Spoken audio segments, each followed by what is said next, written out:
The O'Hara mansion stood on the hill like something carved out of old money itself. White stone, tall windows, columns that reached toward the sky, as if they believed they belonged there more than anyone who lived below. Cars glided through its driveway silently, like they were afraid to leave tire marks on the privilege that paved the ground. Inside, everything gleamed, marble floors reflecting chandelier light, dark wood polished to a mirror, gold accents that didn't need to announce their worth. They simply existed and expected others to understand.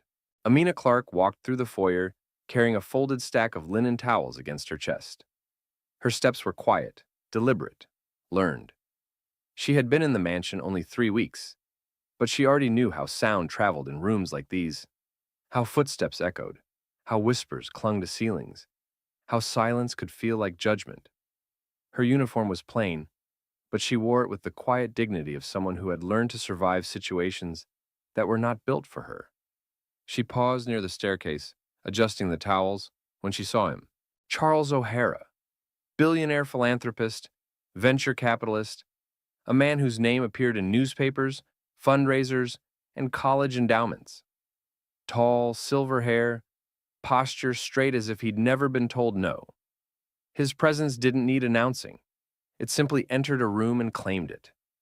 He wasn't supposed to be home this early. But there he stood, keys still in his hand, coat draped over one arm. Their eyes met. The moment stretched. Not dramatic, not overwhelming, just still. His gaze sharpened slightly, the way one looks at a painting they know but can't place. Amina lowered her head politely. "Good afternoon, sir." He didn't answer. He stepped closer instead. His expression did not change, but something in his voice did, softened just barely. "What is your name?" "Amina," she said quietly. "Amina Clark." He repeated the name under his breath, like he was tasting memory. His eyes didn't leave her face, her skin tone. Her eyes, deep brown with flecks of amber. Her jawline, soft but defined. Something familiar. Something unsettling.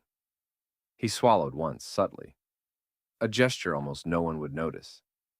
"You remind me of someone," he said. Amina nodded, a polite, neutral smile. She had been told this before by strangers in grocery lines, on buses, on sidewalks. People often thought they recognized her face, as if she were borrowed from someone else's memory.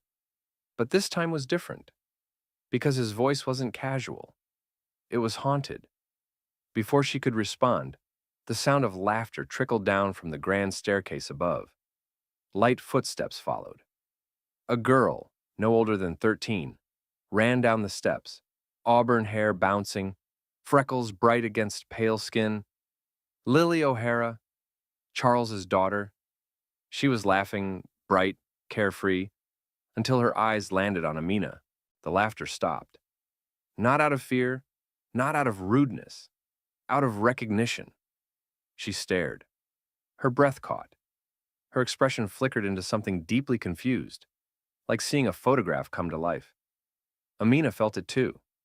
The child's face, though lighter, carried the same shape of the jaw, the same warmth of the eyes, the same familiar softness. Charles saw it.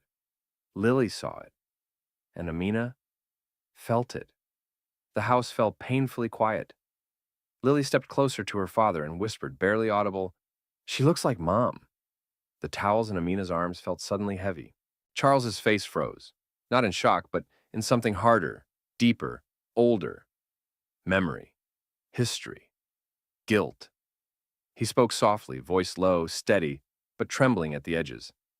"Finish your work for today, Amina. We'll talk later." Amina nodded, turned, and walked down the hallway, her steps steady, her pulse shaking through her fingers, knowing something had shifted in the air of this house. Something that had been buried, something that had waited. The hallway felt longer than usual as Amina walked, the weight of the towels steady in her arms, though her hands had begun to tremble. Not visibly, just enough for her to feel it in her bones. She had spent her life controlling her reactions, learning how to stay composed when the ground shifted under her feet. But the moment she reached the laundry room and set the towels down, she allowed herself one long breath. The kind of breath that comes when something unspoken has surfaced, and you don't yet know what it means. She didn't know what she expected to happen next. Maybe nothing. Maybe everything. Her work continued, polishing silverware, dusting the framed paintings that lined the hall, tidying the guest rooms that hadn't been lived in for months. She kept her movements steady, each task practiced until it felt like muscle memory. But her mind would not quiet. The way Charles had looked at her, it wasn't admiration, it wasn't attraction, it was recognition, the kind that pulls from somewhere deep, somewhere uncomfortable. From upstairs, faint voices drifted through the walls. Lily's voice, soft but insistent. Charles's, lower, strained, every word weighed before spoken. Amina couldn't hear the conversation, but she didn't need to. She had seen enough families to understand the tone. A child asking a question a parent didn't want to answer. She made her way to the back garden patio to shake out a tablecloth, letting the breeze carry away stray crumbs. The mansion grounds stretched endlessly. Perfect lawns, trimmed hedges, roses arranged in deliberate patterns. Wealth cultivated like a landscape. Yet even here, nature had its own quiet rebellion. Vines climbing the stone walls, leaves scattered where they weren't meant to be. A sliding glass door opened behind her. "Hey!" Lily's voice was quiet, careful. Amina turned. The girl stood barefoot on the threshold, sleeves pushed to her elbows, hair slightly mussed from play. Not a child accustomed to thinking before speaking, yet she was thinking now. "Can I ask you something?" Lily stepped forward, her small hands twisting together. Amina nodded gently. She had always been patient with children. They saw things adults tried to hide. "Did you—" Lily hesitated, searching for the right words. "Did you ever know my mom?" The question struck like a soft blow, unexpected and delicate, but impossible to ignore. Amina shook her head. "No, I never met her." Lily looked down, toe tracing a line across the patio stone. "It's just, when I saw you," she lifted her eyes so open, so honest, it almost hurt to look at her. "You look like her, in the pictures." Amina felt her throat tighten, not with sadness, but with something heavier, responsibility for a truth she did not yet know. "I understand," she said softly. The girl stepped closer, lowering her voice. "My dad won't talk about her." "Not really. He says it was a long time ago." Silence settled between them, warm and quiet, like a blanket laid gently over a wound. Then Lily whispered, barely audible, "He looked scared when he saw you." Amina's heart stilled for half a second. Before she could respond, the sliding door opened again, this time sharply. Charles stood in the doorway. His expression was controlled again, polished back into the mask of a man who commanded boardrooms and negotiation tables. But his eyes told the truth. Unsteady, searching, shadowed. "Lily." "Inside," he said softly but firmly. The girl hesitated only a second before obeying, glancing back at Amina with one last flicker of curiosity and something like trust. When she was gone, Charles remained. For a moment, neither of them spoke. The breeze carried the scent of roses and something older, something like memory. He stepped closer until they were a few feet apart. "When you're finished today," he said quietly, keeping his voice steady, "come to my study. There are things we need to discuss. Not a command, not a request, a reckoning."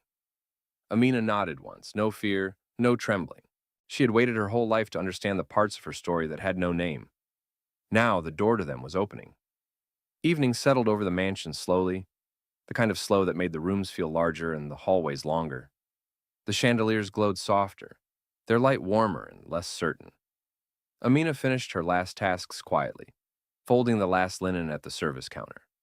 She checked her hands, smoothing her palms against her apron, though she didn't know what she was preparing for.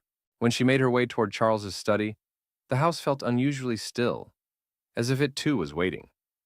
The door to the study was slightly open, enough for a warm stripe of honey-colored lamplight to spill into the hallway. She paused, just for a breath, before knocking once on the wood. "Come in," Charles said, his voice steady, though something inside it strained. Amina entered. The study was a room built for legacy. Dark oak shelves lined the walls, filled with books that were meant to impress more than to be read. Heavy drapes framed tall windows. A single black and white photograph rested on the desk, one she had never noticed before. A woman smiling, seated on a picnic blanket under a summer sky. She was young, joyful, alive in the way people are before life catches them. And the moment Amina saw her, she felt her breath falter. The resemblance was undeniable. Not identical, not mirrored, but threaded, like a melody repeated in a new key. The jawline, the eyes, the quiet warmth in the smile that reached them. "That's her," Charles said, his gaze fixed on the photograph. "Lily's mother." The name was unused in the room, but its presence was heavy. He sat at the edge of the desk, not behind it, as if he did not want distance for this conversation. He didn't ask Amina to sit, but she could tell he wanted her to, so she did, choosing a chair opposite him, grounding herself with both feet on the floor. "My wife passed away when Lily was 3, he began slowly. She was sunlight, the kind of brightness that made everything around her feel possible. He didn't look dramatic. He looked tired, tired in the way grief ages a person." Amina listened without interrupting. She was also a woman who had a world before me, parts of her life I never touched. His eyes lifted to Amina's. She was born in Georgia, grew up in a small town. Her mother worked 3 jobs. She had siblings she rarely spoke about. He hesitated. She left home at 17. She never explained why. Amina felt something deep inside her shift, like a door unlocking somewhere she didn't even know existed. Charles continued. "Last month, I found a box of her letters, old ones, before we met. They mentioned a child she lost touch with, a child her family didn't accept. The words were careful, but not cautious. They were already past denial. A daughter." Silence thickened, not heavy, just full. Amina's heartbeat slowed into something steady, inevitable.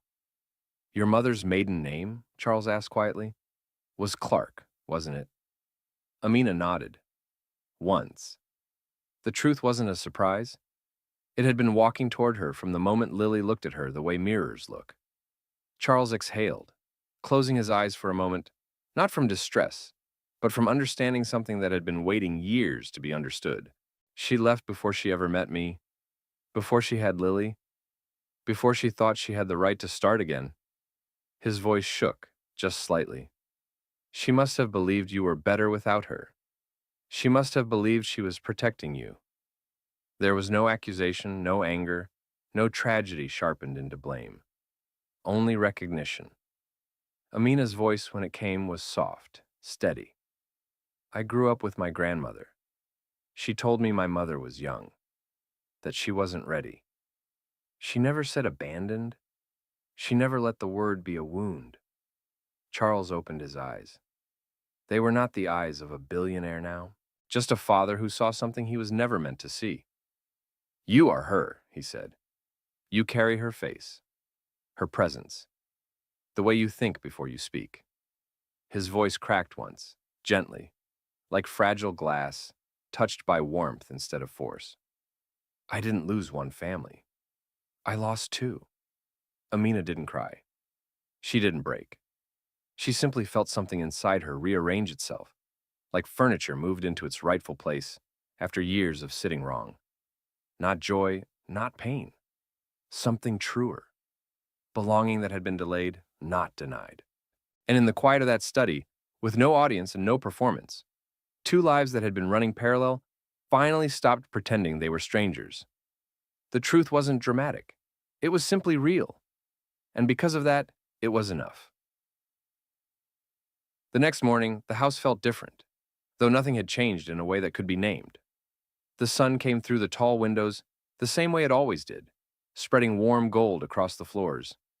The staff moved through their routines with polished timing, but the air held a quiet new gravity, like the world had shifted a fraction to one side while everyone was asleep.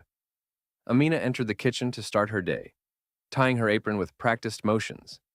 Her thoughts were calm but not settled. Knowing the truth and living with it were 2 separate things, and she could feel that difference settling into her bones. She didn't know whether to hold the knowledge close or let it breathe. She didn't know how Charles would carry it either. She wiped down the polished service counter, when she heard footsteps. Light, quick, unmistakably Lily's. The girl stepped into the kitchen, still in her pajamas, hair tangled in a way only children allow. She paused when she saw Amina, as if checking whether the moment from yesterday had really happened or if she had dreamed it. Amina offered her a small smile. Not forced, not automatic, just real. Lily moved closer, climbing up onto a stool beside the counter. She rested her chin on her hands. Dad told me, she said softly. Not excited, just honest. Amina didn't try to soften her expression. Children didn't need masks. How do you feel? She asked. Lily shrugged, but her eyes were complicated. Bright with wonder, dark with confusion, wide with understanding that came earlier than most children are asked to understand. It's strange, she said, but it makes sense. I always felt like something was missing. Not just Mom. Something else. She paused. Someone else. The words settled inside Amina in a place she hadn't known was empty. Lily reached out, small fingers brushing the back of Amina's hand. It wasn't tentative. It was claiming something. Does that mean we're family? The girl asked. Amina let out a breath she didn't realize she'd been holding. The kind that unties knots. Yes, she said, no hesitation. It means we are family. Lily didn't cry. She smiled, and it was the kind of smile that only comes when a truth finds where it belongs. They stayed like that for a moment. No rush, no explanations, no need to define the shape of something that was still forming. Just presence. Then, footsteps. Heavier this time. Charles entered the kitchen, suit jacket in hand, though he hadn't yet put it on. He stopped when he saw them, Lily's hand resting on Amina's, the quiet warmth between them. He didn't interrupt. He didn't break the moment.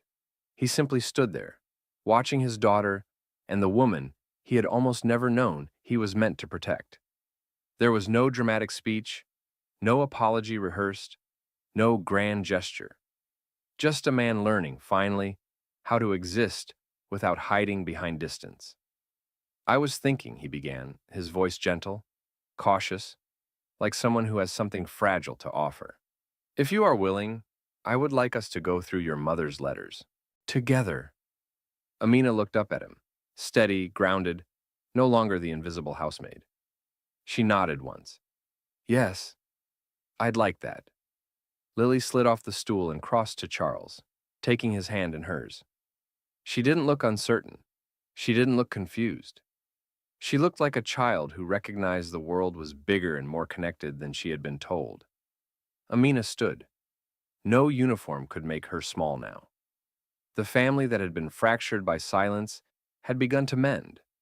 Not with dramatic declarations, but with the simplest act. Sitting together in the same truth. And for the first time in years, the house did not feel like stone and echoes. It felt like something living. Maybe even something healing.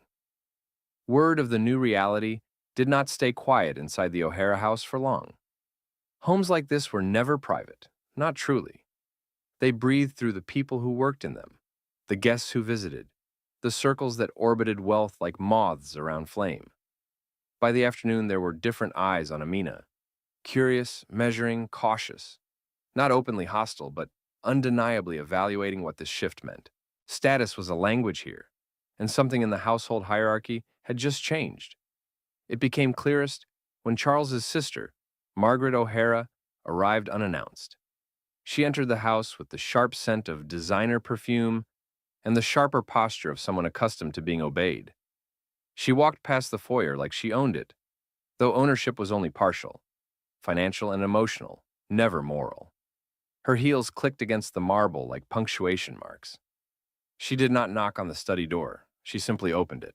Charles was seated at his desk, reading one of the old letters, the paper thin and worn with time. Amina sat beside him, not close enough to claim anything, not far enough to suggest fear.